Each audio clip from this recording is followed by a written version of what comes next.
Ferrari is preparing to return to the track for the Chinese Grand Prix, a crucial event to assess the Maranello team's form after an extremely disappointing start to the 2025 Formula One season. The 5.451-kilometer Shanghai International Circuit, with its highly peculiar technical layout, will put the Maranello car to the test, requiring an immediate reaction after the difficulties encountered in Melbourne last weekend. The goal in this regard is very clear: to make a significant step forward and unlock the unexpressed performance seen in the Australian Grand Prix. In this sense, the importance of tire activation will be crucial. But before we get to that, let's briefly take a look at the Shanghai track. The circuit is divided into 3 distinct sectors, each with specific characteristics that will influence the performance of the SF25. The first sector features long, fast, and slow corners, including the famous snail-shaped Turn 1, a section where Ferrari will have to work carefully on managing the front tire temperatures. It is no secret that this part of the track is quite tricky, particularly in terms of warming up the tires before launching into a flying lap. Last year, the Italian team struggled significantly to find the right compromise. Starting with too much temperature penalized the end of the lap, while colder tires made corner entry difficult due to the frustrating lack of rotation. This aspect will be even more critical in 2025, considering that the Ferrari car naturally exhibits a certain tendency toward this behavior. The second sector is the most technical, with medium-slow corners that require good downforce to ensure stability and traction on exit. Here, Red Bull and McLaren could build their advantage, thanks to their ability to lower the cars in the absence of significant bumps. At the Albert Park circuit in Melbourne, Ferrari was partially forced to adjust the car's ride heights for reasons that are still unclear but solvable, and these should not pose a problem for the near future. Now let's focus on the SF25 setup puzzle. According to information gathered and reported by various Italian news media outlets, Ferrari should be able to return to working within a range closer to the optimal setup, but the real unknown remains aerodynamic load. As we recall from last season compared to Red Bull, the Maranello-based car suffered significantly in this portion of the track. That is why the team must prove its ability to build the setup in a more effective manner. The third sector is the one that most affects the qualifying times, with the long 1.2-kilometer straight leading up to the braking zone of Turn 14. This is followed by another highly technical section that takes the cars to the finish line. Ferrari could make use of the aerodynamic efficiency of the rear wing specification already used in Melbourne to adapt the setup to the needs of the Chinese circuit.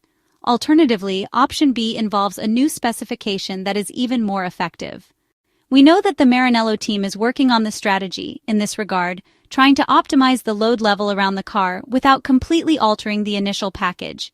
However, as mentioned, considering what was seen in Melbourne, we cannot rule out a different version. In any case, to maximize performance, managing tire wear will be crucial, another critical issue from the previous event, to avoid overheating in the decisive laps of the race. Ferrari is therefore ready to step up. To conclude, a couple more considerations.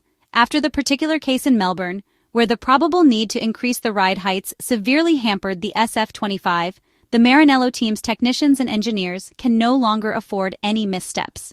Another blow, or in general another disappointing weekend, would trigger a serious alarm about Project 677. The competition is very fierce, especially considering that the growth of Red Bull, Mercedes, and especially McLaren seems to be steady.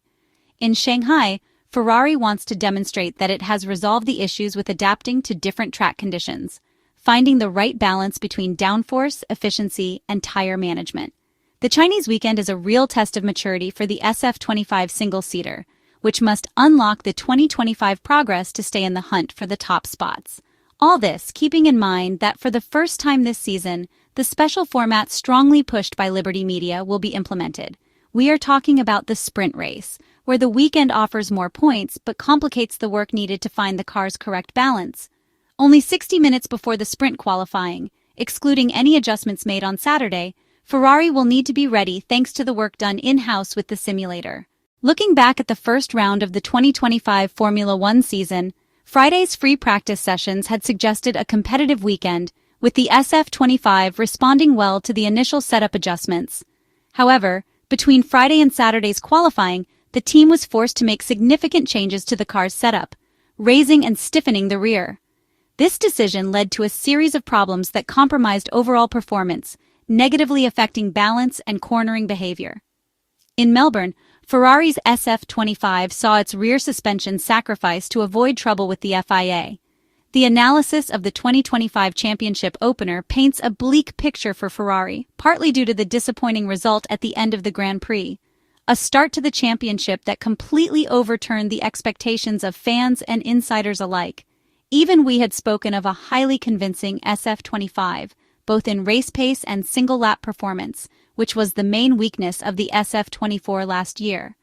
The car's performance seemed in line with expectations until the green flag of the third free practice session when the SF25 changed its setup following simulator work.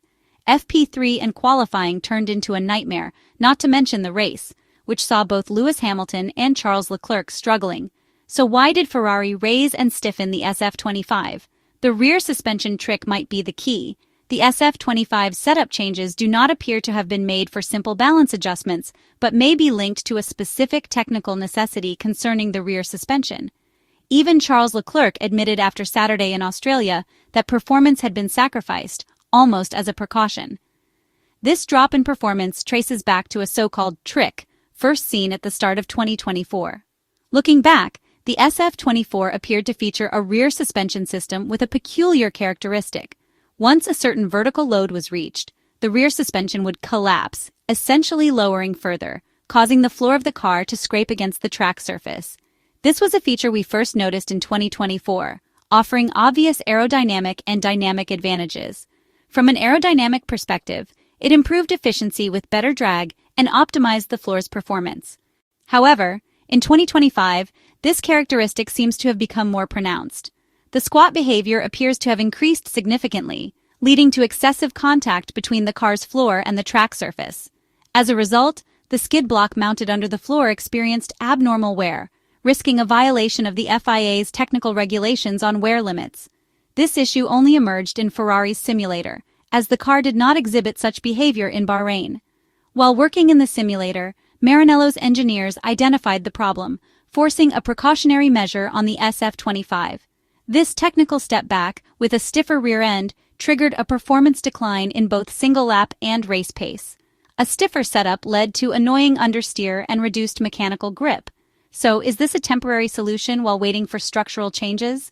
The difficulties in Melbourne highlight a structural limitation of the SF25 related to the management of the rear suspension's squat effect. Ferrari is likely already working on revising the suspension geometry to limit this behavior, without sacrificing balance and aerodynamic load.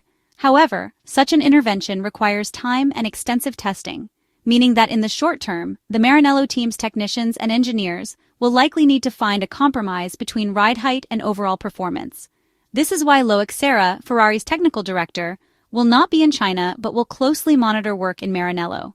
The Frenchman will oversee simulator and factory development in search of a fix. The solution could involve a new bump stop system or dampers with a more controlled progressive elasticity.